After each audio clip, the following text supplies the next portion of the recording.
Hey guys, তো আগামীকাল হচ্ছে কালী পুজো। তো আমার ঘরে লক্ষ্মী গণেশ পুজো। আমি প্রত্যেক বছরই গণেশ লক্ষ্মী পুজো করি কালী পুজোর দিন। তো আজকে একটু ঘর দুয়ার পরিষ্কার করছি, ঠাকুরকে যেখানে বসাবো সেখানটা ঠিকঠাক ব্যবস্থা করছি। জানোই আমার ঘরের স্পেস খুব কম, আমার ঘর ছোট ছোট, আর আমরা এতজন থাকি। তার মধ্যে আমাদের বেডটাও নিচে যেহেতু করা হয়, একদমই স্পেস নেই ঘরের মধ্যে। তার মধ্যেও করতে হবে, পুজো তো করতেই হবে, জায়গা থাকুক কি না থাকুক। তো এখানে জায়গা খুঁজে বের করেছি কোথায় ঠাকুর বসাবো, কোথায় পুজো করব। তো তার জন্য এখানে গোছগাছ করছি। এদিকে আমার সোনুকে খাওয়াচ্ছিও, মা ওদিকে রান্না বান্না করছে। আজকে যেহেতু ভূত চতুর্দশী, তো ওই জন্য মা ওইদিকে 14 শাক, তারপরে আরো রান্না বান্না করছে।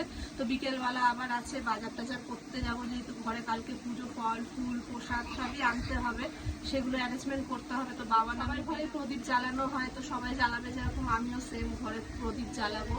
তো চলো তোমরা দেখতে থাকো, আশা করি ভালো লাগবে। আর এদিকে সোনু দেখো ওয়েট করছে এখানে বদমাইশি করার জন্য, মুখ বন্ধ করে বসিয়ে রেখেছে। চেল্লাবি না, চুপ করে বস, আমি ভিডিও বানাবো।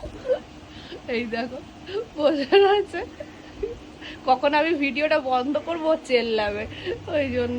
আর এদিকে আমার বেড ফেডের অবস্থা খারাপ। এই দেখো বিছানার অবস্থা। এই যে এই জায়গাটা স্পেস বানিয়েছি, এই উপরটায় ঠাকুর বসিয়ে পুজো করব। এই জায়গাটা বইপত্র থাকতো এখানটায়, তো এখানটাতেই ঠাকুরকে নিয়ে এসে পুজো করব। হ্যাঁ, টিভি কি হয়ে গেছে সোনু? চালু হচ্ছিলই না, তো নতুন টিভি কিনতে হতো, এখন ভালো হতো। তুই টিভি দরকার না ফোন দরকার? তোর তো ফোন দরকার। হ্যাঁ, ফোন দরকার। চলো এদিকে সোনুকেও আমি খাওয়াচ্ছি, খাওয়াতে খাওয়াতে ব্লগটা স্টার্ট করেছি। এই যে সোনুর খাবার এখানে রয়েছে। তো চলো ঘর দুয়ারগুলো পরিষ্কার করি, প্রচুর কাজ আছে। এই দেখো কি করছে, অ্যাক্টিং বাজ, খালি অ্যাক্টিং করে। এই দেখো কি করছে।